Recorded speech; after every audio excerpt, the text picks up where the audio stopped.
And I learned this beautiful word during the pandemic called languishing. And it was this idea that you're not thriving and you're not kind of depressed, but you're just kind of floating through. And I think that's what happened to a lot of us. We shut down because we got overloaded with all these feelings. And I think now that I'm starting to turn that back on and kind of move out of that languishing kind of, blah, and move back into feeling alive and connected, I think that ritual has been a huge source for me to get back there.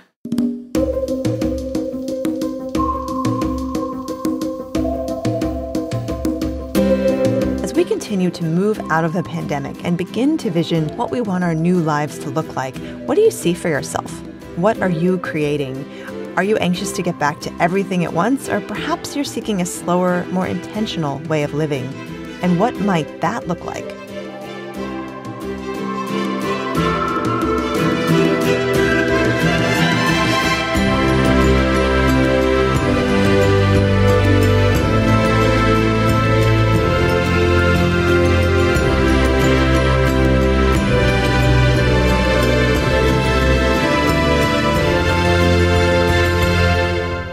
This is Shame Pinata. I'm Colleen Thomas.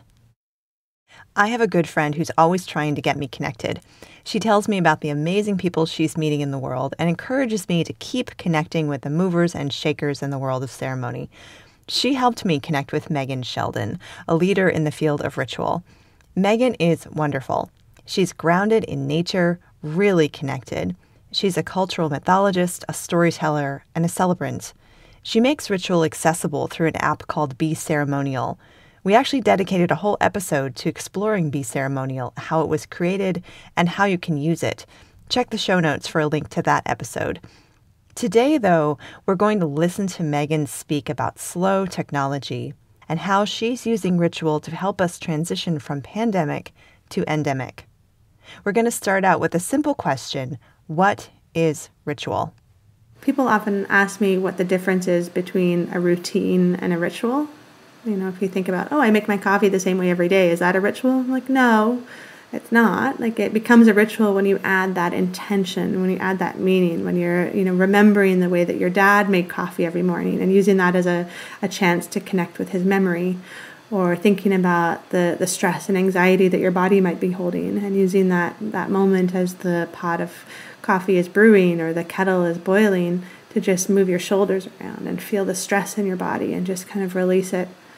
So I often say that we fall into a routine, but we step into a ritual. Mm-hmm. So it's this idea of you just fall into something and you just do it out of habit. Mm-hmm. That's not a ritual. That's just laziness or routine. That's something that you've just become accustomed to. But as soon as you elevate it through that intention of like, okay, what do I want this action to serve? What do I want it to bring? What do I want it to do? Then you kind of step into that ritual mindset. So stepping into a ritual mindset, this is something Megan says we can do on a micro level every day by simply adding intention to a daily practice we're already doing. I would say that just playing around and noticing what feels good throughout the day is a good place to start. Maybe it's taking a deep breath at every stoplight to help calm the nervous system, or keeping a gratitude journal, or taking a moment before we leave the office to reflect on what a rock star we are at our job. Megan says these kinds of micro practices can give us a good foundation to draw on when big things come up in life. And when we need those more encompassing ceremonies, there are options. There are talented ritualists in this world, and there are also more and more resources to support us in creating our own ceremonies. Megan's app, Be Ceremonial, is one of those. She spent some time telling me about what it was like for her to bridge ritual and technology, and she said something I've never heard before: slow technology. If you think about the slow movements, you've got slow food, you've got the slow fashion. It's about being mindful of what you're using and how you're using it. Mm-hmm. So I remember there was this small little town in Italy, and I heard stories about them that they were resisting fast food. They were saying we will not allow any fast food to enter our region.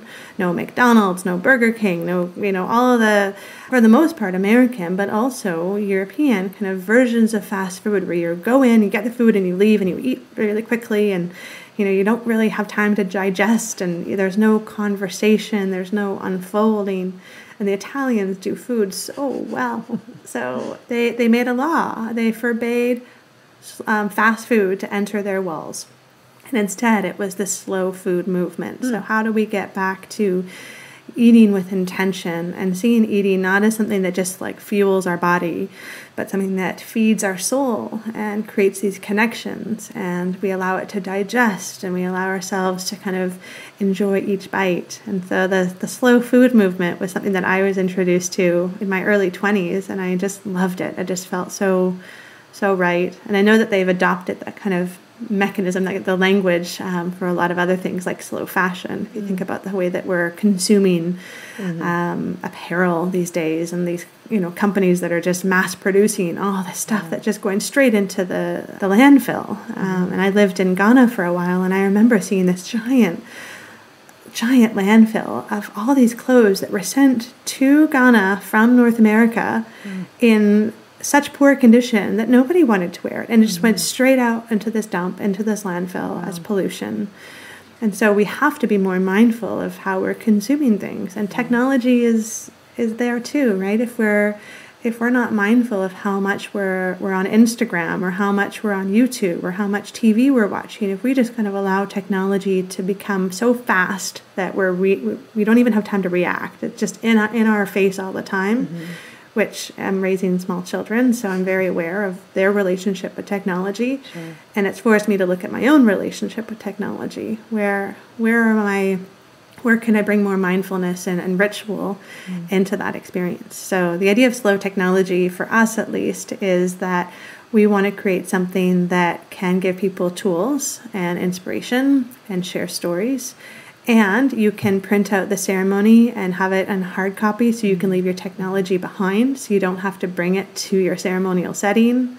We don't want to kind of force people to feel like they're missing something if they're not there with you all along. So a lot of the workshops that we create, we're going to be pre-recording, and we're going to be putting them into the app environment so you can access them when you need them. It's not, there's not a deadline. There's not this kind of movement forward where you feel like you're going to miss something if you're not saying yes to everything. I have a dear friend here in Vancouver, and she told me that, what was her exact quote? Urgency is a Western construct. And I laughed. I'm like, that's it. Like, somebody sends you an email and you think you have to respond right away. Well, okay, let's be ritualistic with the way we respond to emails. What would your life look like if you didn't just respond to an email when it came in, but every day from 10 a.m. to 11 a.m., you made the same kind of cup of tea, and you sat down mindfully, maybe you put on a song, and you said, for the next hour, I'm going to respond to these emails mindfully. I'm going to read each one, and I'm going to think about it, and I'm going to respond in a way that feels, intentional in the moment. And then I'm going to turn it off, and I'm going to wait until the next day to respond to the new emails that have come in. What would our lives look like if we just slowed things down a little bit? I like it. And Easier said than done. I can feel the resistance of the part of me that's like, no, they need me. I must reply now. They asked me. I must be needed. That's that fast culture being like permeating into us, into our psyche, saying, do it now or else you'll miss out, or they'll be angry, or they'll be upset, or they'll move on to the next. And I do think we can reclaim this space, and ritual is a really, daily ritual, and tapping into that kind of intentional way of living and the mindfulness. They're all connected. They're all hopefully teaching us to not just respond for responding's sake, but to digest, and like the Italians do with their food, right? Imagine responding to emails the way you would enjoy a beautiful meal in a small little town in Italy, savoring each bite. What would that experience look like? And maybe you look at the email and you think, no, I'm not going to respond to an email here. I'm going to phone them, or I'm going to ask this friend or this person that reached out. I can sense that there's something more here. I'm going to ask them to meet me in the forest, and we're going to have a forest walk instead. I've hosted, 50% of my meetings the last 2 years in the forest instead of over the phone. Wow. What that does for us is a whole other chapter. That's so wonderful. Yeah.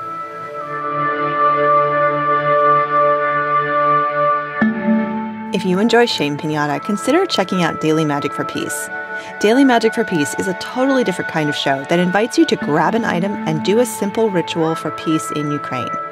Episodes are less than 10 minutes long with a focus on calming the nervous system and keeping your heart open. You can find Daily Magic for Peace wherever you're listening to this podcast.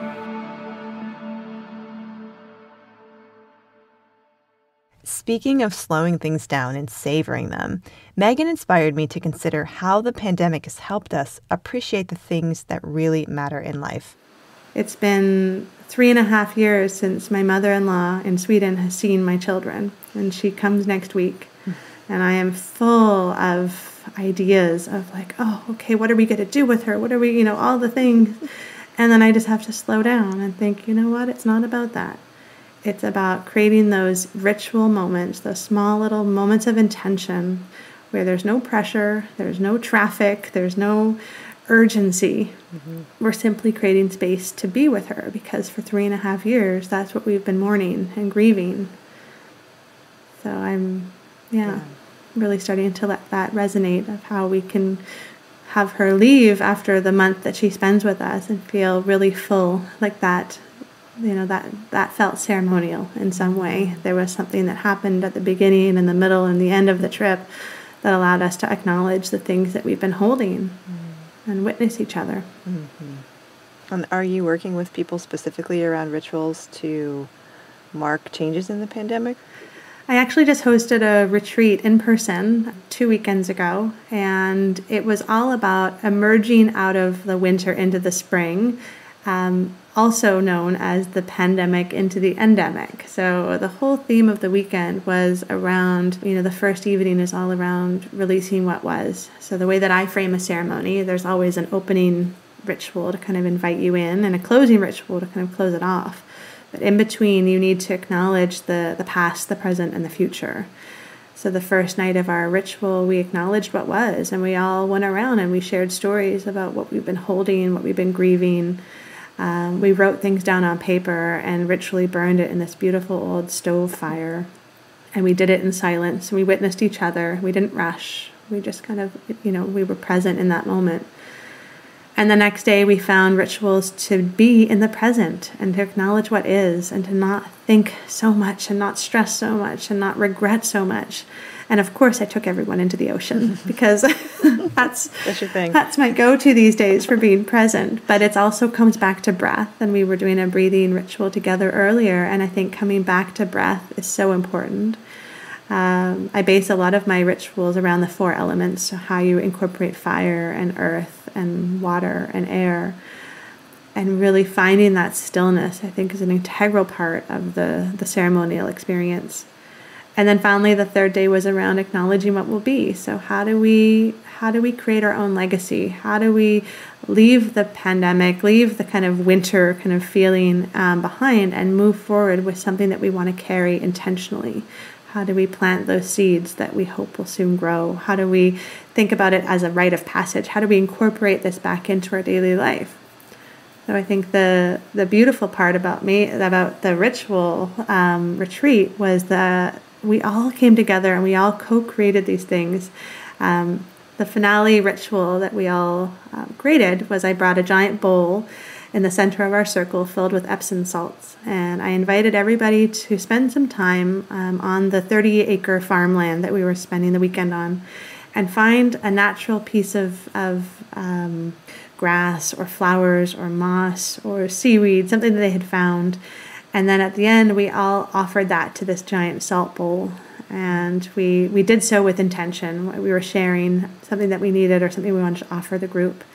And as we placed it in the center one by one, witnessing each other, we then had this big giant bowl full of all of our intentions and our wishes and our blessings and our hopes and our dreams. And we stirred it all up together. And then I had little jars for each person. I invited them to scoop up their own little glass jar and then take that home with them. And then I said, when you're feeling disconnected, when you're feeling that you are missing the energy from this weekend or a version of yourself that you remembered this weekend, take some of these salts and place them in the bath or go down to the beach or put them in your room somewhere where you can see them. But for me, it's that ritual bath. It's just like I soak in these salts that were co-created by people that I grew to love. I just met 3 days earlier, and we became a community. So for me, that type of ritual that you can leave people with something to hold on to, something to tap back into that experience. And it doesn't have to cost any money. It can be a pine cone you find in the forest. It can be a rock you find on the beach. I mean, I'm a little biased because I live in the Pacific Northwest, where we're surrounded by mountains and forests and oceans. But, it can be a quarter that you find on the sidewalk in downtown Manhattan. And suddenly that quarter holds a different symbolism and meaning if you imbue it with it. If you take that quarter and you think this is going to represent this day or this feeling. You may not be able to attend an in-person retreat with Megan or join her in a bracing dip in the ocean, but there are ways to connect with her community.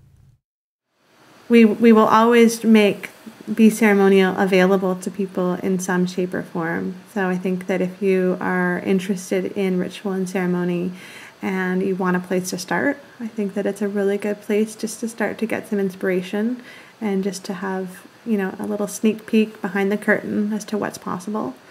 And if you want to go deeper, if you're somebody who really wants to bring more ritual and more ceremony into your daily life, into the lives of those that surround you, there is a place for you here. This is the growing community for me.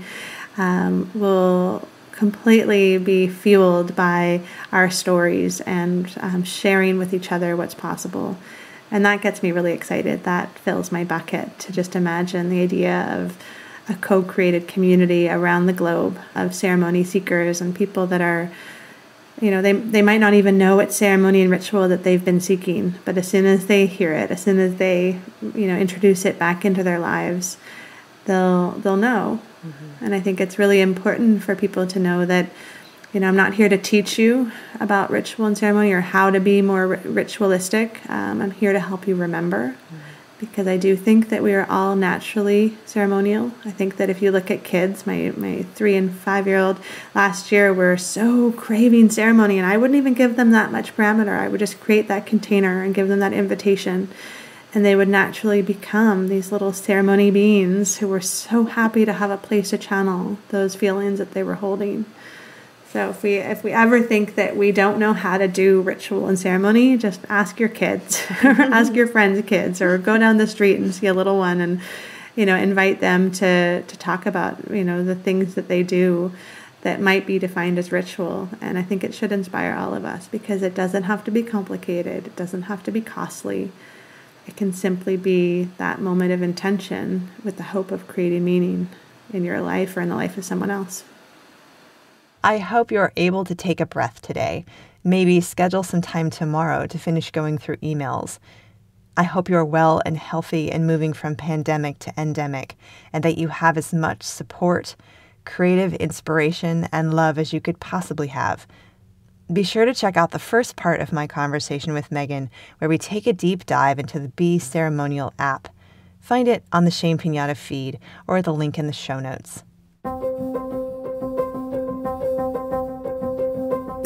Megan Sheldon is a cultural mythologist, end-of-life storyteller, and a celebrant. She's also the co-founder of Be Ceremonial, the world's first ceremony creation platform, giving you the ritual tools you need to create your own ceremony. You can sign up for a free account at beceremonial.com or download the app in the App Store. Our music is by Terry Hughes. Find us on IG and Twitter at Shame Pinata, reach us through our website, shamepinata.com, and subscribe to the show in your favorite player. I'm Colleen Thomas. Thanks for listening.